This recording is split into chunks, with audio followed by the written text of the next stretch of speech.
It's now time for part 3 of the Civil War discussion. This week, or this part of this week, I'd like now to kind of turn our attention to Gettysburg a little bit. Remember last time we talked, when I posted a lecture or notes, we talked about the Blue Jackets and how important Ohio was to the Civil War Union cause. Not only the number of soldiers, but generals like Ulysses S. Grant up in the upper right and William Tecumseh Sherman in the lower left. These are leading generals who helped Lincoln win the war. And the turning point, the key point, or the key battle that's really going to begin the end for the Confederacy is at Gettysburg. Remember, these two guys, Grant and Sherman, are not at Gettysburg. Grant is at Vicksburg, which is in Mississippi at the same time as Gettysburg is happening. But Gettysburg is in Pennsylvania. It's near the Maryland border. And this battle is the largest and bloodiest battle ever fought on North America. We talked about this a couple days ago. For 3 days, July 1st through 3rd, 1863, the two main armies of the Union and the Confederacy meet. And in this little quiet town of Gettysburg, Pennsylvania, they fight it out. And after the battle, about 55,000 Americans are going to be dead as a result of this battle. So imagine this battlefield with all of these dead soldiers. It's summer, right? It's terrible. It would be a terrible sight to see and smell. It would be just beyond really what we could imagine. And then you add on top of that probably 200,000 dead horses. It's just going to be terrible. So this is where you have to use your calendar brain, right? So this is in July of 1863. So all through July, they're cleaning up the battlefield and burying the bodies. Probably into August as well. And then into the fall, they're getting Gettysburg cleaned up. And by the time they get to November, it's time for the cemetery to be open, right, where all the bodies have been buried. And the battlefield now stands as a reminder of the giant battle that took place here. So, in November of 1863, November 19th of 1863, they have a ceremony to open this cemetery and to dedicate the battlefield as a historic place in America. And they invite lots of people to come and speak. The most famous person, obviously, is President Lincoln. President Lincoln was just one of many people who would speak to dedicate Gettysburg. So if you look at this drawing, you can see kind of an idealized version of what it might have looked like. Lincoln gets up, gives his short speech. All the others who spoke gave, speeches that would last hours, maybe. Again, there's no microphones, there's no electricity, but you just project your voice. In the lower right there, you see kind of today where the monument stands. Around that area is where we think Lincoln actually stood and gave the speech.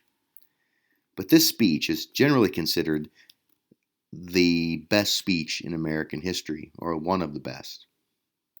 Lincoln is generally considered by historians to be one of the best presidents, if not the best president. And so he gives a speech to dedicate and open up this cemetery. This is several months after the battle. So November 19th, 1863, Lincoln gives the Gettysburg Address. Now, I know you've probably heard of it before, and you've heard me say this before, that Lincoln, he knew how to speak, he knew how to write. And we talked in class about snapping it up and backing it up and then wrapping it up. Well, Lincoln knew how to get your attention. So when he wrote the opening sentence of the Gettysburg Address, he could have said, about 87 years ago, our country started, but he didn't. He said 70 years ago, our forefathers brought forth on this continent a new nation, conceived in liberty and dedicated to the proposition that all men are created equal. What is a score anyway? What is 4 score? Well, a score is 20 years. It's a fancy way of saying 20. So 4 times 20, that's 80, and then 7 more years, 87 years. before Lincoln gave this speech, he wrote that.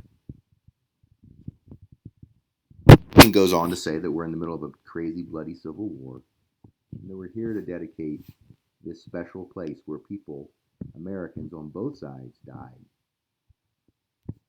Lincoln there then wraps it up by saying the world will little note or nor long remember what we say here, but it can never forget what they did here.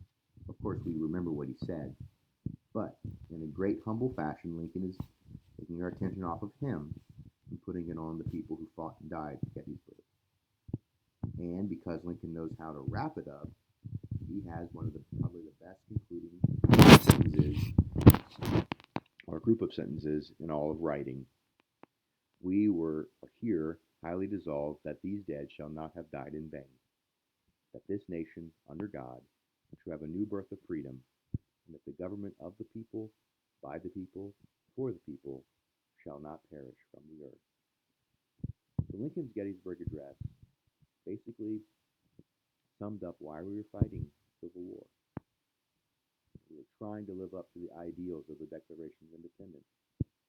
The Constitution wasn't perfect. We needed to fix some things in it. And we need to deal with slavery once and for all. So this speech really is a powerful one, even though it's not long. It's got a lot of punch to it. It's got a lot of great and lofty ideals and great language.